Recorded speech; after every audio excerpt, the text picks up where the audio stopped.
Hey everyone, I hope you're prepared for something a little more unstructured, but I thought I'd do my part to show off a bit of the Good Life prototype and share my overall impressions of the game so far, or at least the small, very early sample we were just given this afternoon. Now, it's no secret that I've been very excited for this game. It's made by one of my favorite creators of all time, Swery65, and the creators of Phantom Dust. The game itself seems to capture the spirit of the early PS2 library, or something that would belong on the Sega Dreamcast. And I've always been a champion of low budget yet high ambition games, but I don't want to waste any more of your time, so let's get into this. The prototype is very basic. You get to play as Naomi, the protagonist, and her objectives are to meet with people around town and snap certain photos to then make some money. Now, the UI is not in place yet. It's missing a lot of other features like being able to ride the sheep, and this is very typical of a prototype game. I think it's just to give you a slight taste of the atmosphere, a little bit of Naomi's personality, and how she's going to interact with the citizens of Rainy Woods, which is where this game takes place. Now, one thing to note is that you will need an Xbox controller, a 360 or something that has X input. I'm using a Logitech Chillstream, which does the job just fine. I did experience some issues using the DualShock 4, but that wasn't recommended in the first place for this prototype, so that was my bad. So for this prototype, they've given you one giant loop that you can explore, and you can go into a building and look around. You can hit a button to bring up your camera, and you can zoom in and snap photos and zoom out. You can take as many photos as you want, but there's no way to look at them currently, and they're primarily used for just a few short missions that are provided in this prototype. So you can go up to these different citizens that have a little A over their head to talk to them. They'll tell you what troubles they're going through in their life, and then request some sort of photo that will alleviate those troubles. Then your mission objective appears in the top right, and then you've got to find out a way to take the best possible photo, and then once you've done it, you get a green check mark, and you can return to that person, and the mission will be complete. You can hear things like a cha-ching in the background, so that suggests that you'll be getting paid for these missions in the real game. There are about 3 of these missions, but I've only been successful in getting 2 of them to work for me. There's one where you have to take a photo of a truck,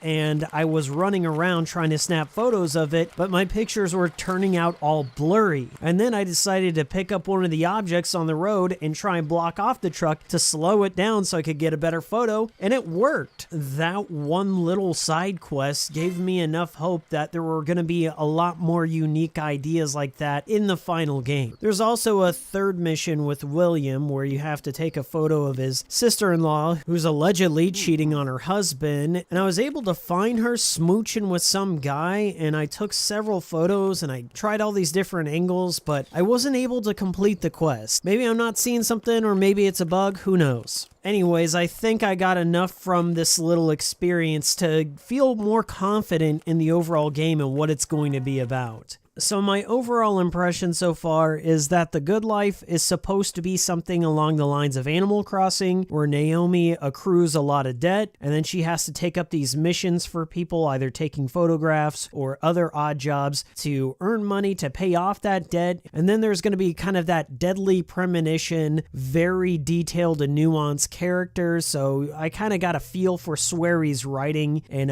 Naomi's personality when I got to talk to the very few people I was able to interact with. So far, from what I've seen, I've enjoyed it, and it gives me hope that I can expect even more crazy stuff later on. I think this prototype is oddly deceptive. I think in almost all of Swery's work, there's going to be a dark undercurrent to it that may not be as bright and cheerful as it appears on the surface. Just from some of the small conversations, I've already dealt with somebody dealing with alcoholism, infidelity, and some guy who may be in love with his truck.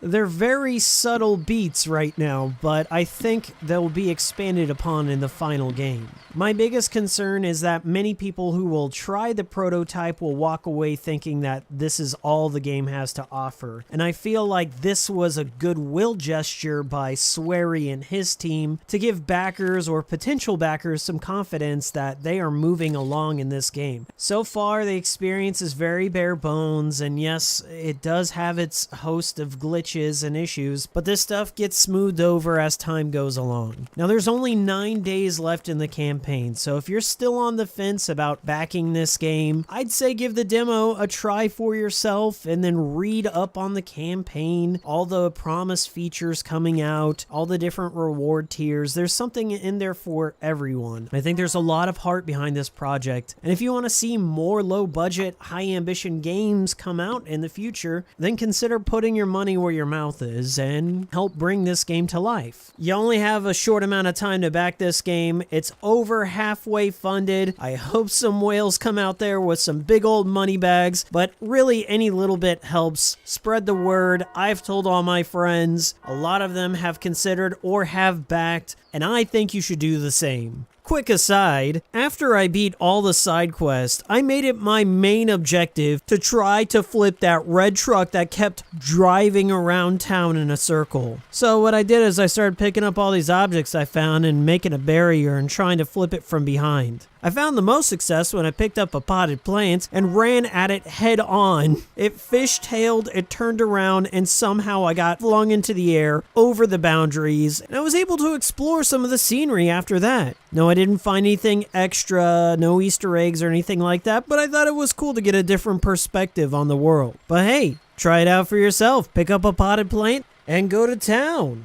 I'll see you all next time. Special emergency update. I was told that the couple that I was snapping a photo of was not the same cheating couple for Mission 3. Oh no, there was a couple up in this church tower. Oh, so after I snapped the photo, I was able to complete the quest, and then the town gets dark, and I get to see what this engine is truly capable of. I see leaves off in the distance, nice lighting and shading effects, and then the game places you in the woods, so you get to walk around in there and get even more of a chilling atmosphere. Look guys, I'm stupid, but not that stupid. I just think the demo was a little misleading, but apparently it's in the instructions and I didn't read them before I started. Sorry about that, but because I missed that little part, I missed the lead into the game story, and I feel many other players might fall into the same trap, so please just look in the church tower, take a photo, and I'm not going to spoil the rest. Please back this game. Thank you, bye.